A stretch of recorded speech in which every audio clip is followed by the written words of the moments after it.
Hi, my name is Jessica, and I am one of the co-founders of Glance, a year at a glance calendar application, which I'd love to run you through today, specifically for the use case of a teacher. And I actually did some teaching in a past life. I did some substitute teaching at a high school, and then I also did some teaching in Spain, kids anywhere from age 3 to age 17 or so. So I have a lot of respect for teachers, and I've had a bit of a glimpse into your world. And I definitely saw the need for a tool like this in my time as I was, planning out lesson plans and trying to keep track of all of the different classes that I was managing. So hopefully you find this useful for you as well. If, as I go through this, you have any questions or topics or maybe an idea on, oh, this is cool, but it's missing this very important function that would, just be a complete game changer for me as a teacher, please feel free to comment below or contact us at team@getglance.io. We are actively building this app, and we want to make it as great as possible for anyone who would value a longer term view of their year. So without further ado, let me walk you through how this could currently look. I put together some demo data for a teacher, and I would just show you how you can get started and how I would personally set up Google Calendar and Glance so that I, as a teacher, could see my whole year. So as you can see, I've laid this out so that we see from August today all the way till June when there's the last day of school. You see these different events like the first day of school, the last day of school, so kind of framing the school year, and you can see the entire school year at a glance. I am currently um, I'm currently on desktop, and I have a decently large screen, so I'm able to see all of this quite well. Obviously, if you have a smaller screen, perhaps you won't be able to see all of this at once or on mobile. We do have a mobile app, but you can still scroll through however you'd like. So, oh, it's not letting me grab that. That's unfortunate. Ah, here we go. It got stuck with my recorder. So Um, you can use this bar at the bottom to scroll left and right into the past or into the future. Um, you also, of course, see the days that are marked off. If you want to see more or less time at once, you can also go up here to this month width bar.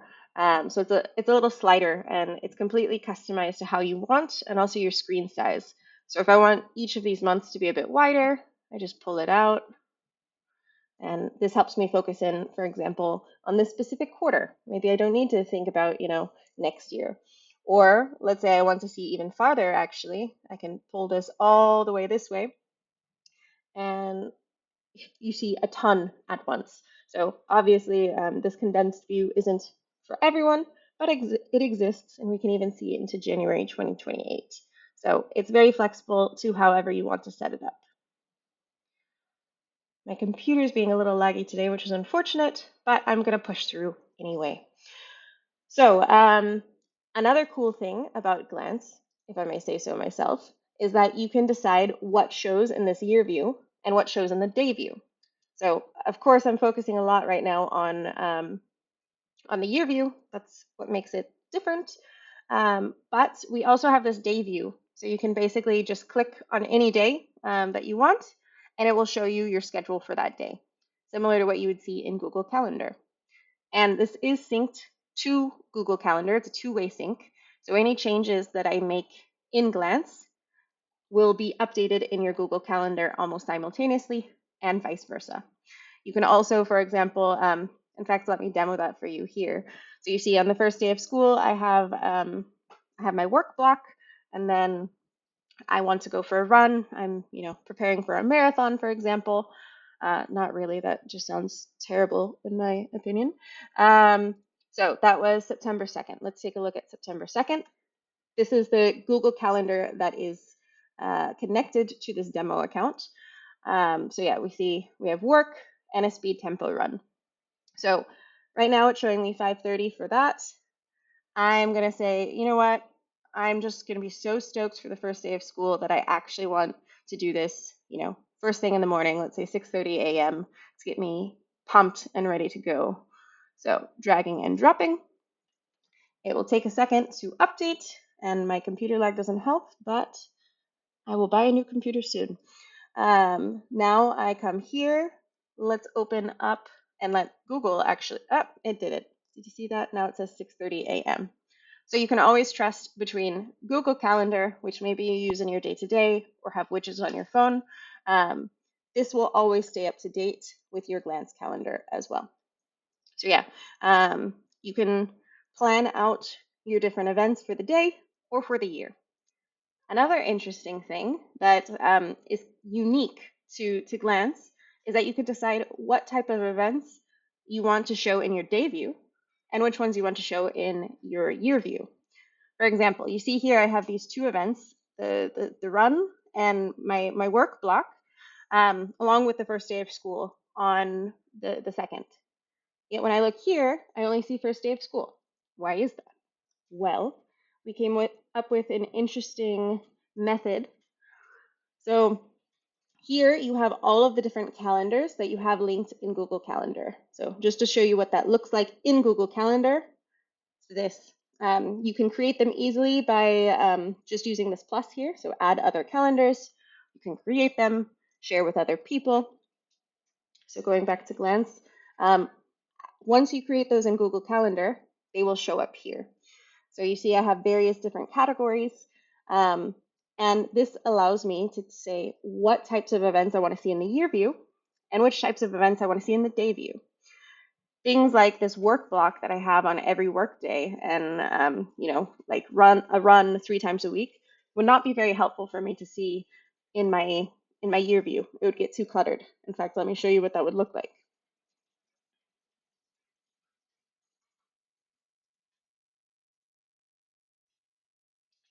So this is where, as you can see in the background, this is where it would get a bit too cluttered and maybe you wouldn't get as much insight out of your year view.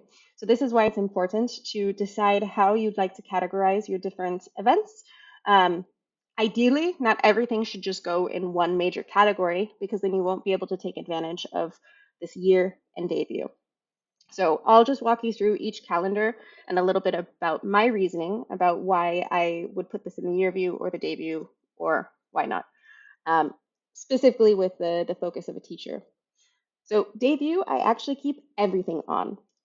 Everyone has different preferences, but I find when I go into the day view, which is hyper focused on what happens today, I want to see everything because I need to deal with it today. Whereas the year view, I am much more selective. So something like work, which I basically just have the same block every single day, not necessary in the year view. I know I work Monday through Friday. So taking that off. Events, one off. This is my way of saying it's a specific event that only happens once. It's more personal, and I want to make sure that I don't forget about it. Maybe it's a vacation, maybe it's meeting up with a friend. So I do leave that in the year view. That's this dark purple color, which you see here. For example, visiting my parents for Thanksgiving. One other note related to these colors. The colors are also 100% in your control in Google Calendar. They're related directly to the colors that you have chosen in Google Calendar, or that sometimes Google Calendar just applies automatically. So if I want to change that, for example, this one, I could just choose the color here. And then when I refresh Glance, it will reflect that same color. So you're in control of that. So we just spoke about events. I'm leaving that on. Next, we have routine. So you can see it's this green color, which are like my runs or yoga class, or maybe I have a date night every month. So these aren't necessarily things that I need to know about much in advance. They just happen regularly. So I would only leave that in my day view as well. So I'm going to remove that. And you can see each one of these that I tick off makes the view just so much clearer and so much more helpful for me. Events recurring. So you see it's this light purple color, like go dancing, or my book club, or a game night. These are things like they're not as big as a vacation, for for example, and they can easily be moved around. It's still good to have an eye on them, but since I come to expect them, I also don't need those in my year view. Holidays, so yeah, days that I don't have to work, I think it's quite important. You can see I'm going to skip ahead to this calendar down here. I have school. So these are specific school events like back to school night, parent teacher conferences, Thanksgiving recess. I like to put those in their own category called school, whereas holidays, which of course affect school, I have on their own, but you could easily combine those as well. So holidays, then this is the part that gets especially interesting for teachers, at least in my opinion. I would love to hear what you think. Um, I created just three possible demo environments for classes. Let's say I'm teaching 3 English classes at the high school level. So I have an English class for ninth graders, for 10th graders, and for AP English. I gave them this lighter color in Google just because I don't want them necessarily super crazy in my face. You see they're a little bit lighter here, which is helpful. Um, and I would say these are the ones that you'll probably play around with toggling on and off for your needs. For example, let's say I'm specifically planning different exam dates or projects or whatever it may be, specifically for my English 10 class. I would likely want to just remove the other ones, at least temporarily. And I'm going to close this out so it's not grayed out and I don't need to see this.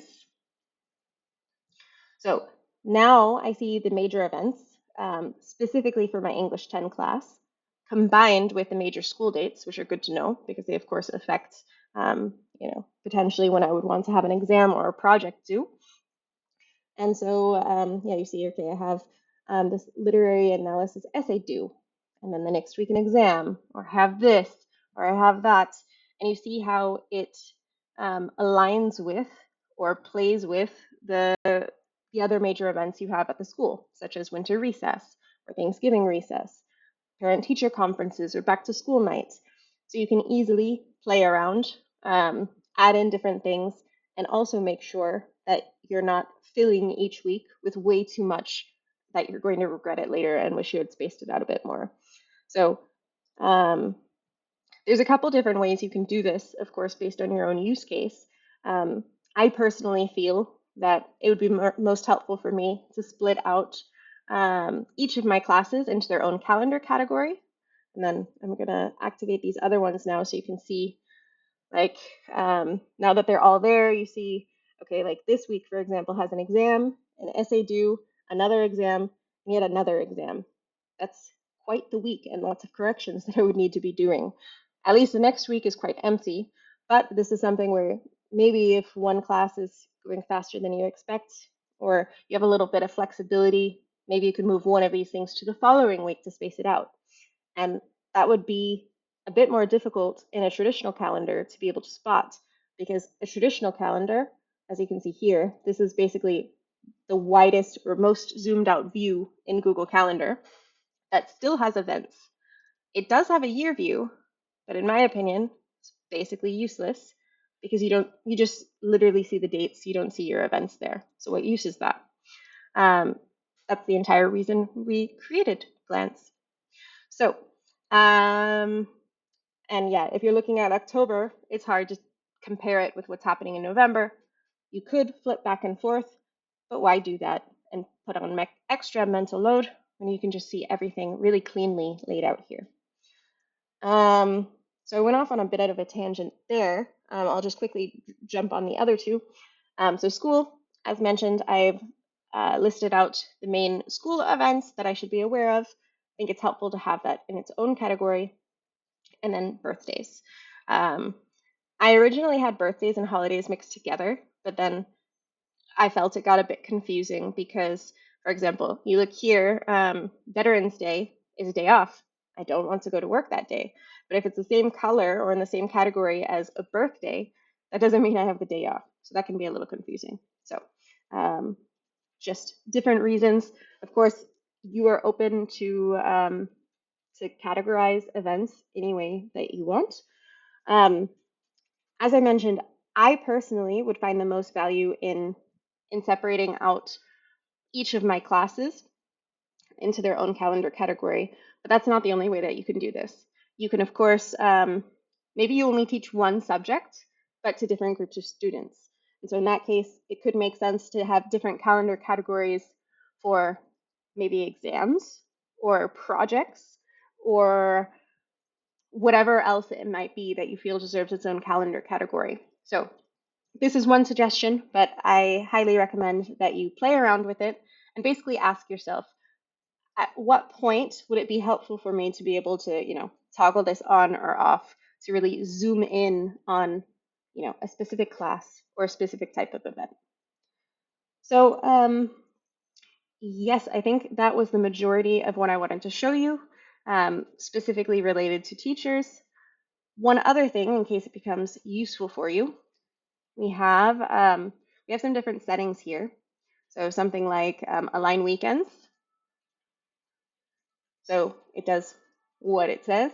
Rather than having every column start at 1, it aligns the first weekend with each other. And I think this is especially helpful, maybe not necessarily for a teacher's daily life, but maybe to plan out, your free time, because free time is just as or more important than your work life. So making sure you have time to do things for you. So that's a different view you could experiment with. I'm going to turn it off for now. Also, at the moment, we tried to keep it with this clean view as the default. So just a number, and then you have the weekends grayed out. So kind of visually, like, okay, this is Monday, Tuesday, whatever. But some people prefer having the day of the week there. So as soon as my computer decides to respond, yeah, you have the first letter in case that helps you as well. You could also view it in a different way. So at the moment, you kind of see all of these months horizontally. You could also flip this on. Warning before I do it, this works much better on a mobile device. You can download the app, which syncs to the desktop app as well, in the Google Play Store. And we hope to get an iOS version in the coming 6 months or so. So vertical scroll, this is basically taking the month and making it so you can just scroll down vertically as far as you want in chronological order. Again, a bit more useful on a mobile screen, but it's there. Maybe you have like 10 different events and you want to see them all laid out. So our goal is to make this very customizable so it works for many different use cases. And yeah, I think that's the majority of it. So as I mentioned at the beginning of this video, we're very open to different ideas and suggestions on how we can make this even better. So please don't hesitate to write a comment below with your thoughts, or email us at team@getglance.io. We're actively developing and we're happy to take your suggestions. So have a great day and wishing you a successful start to the school year.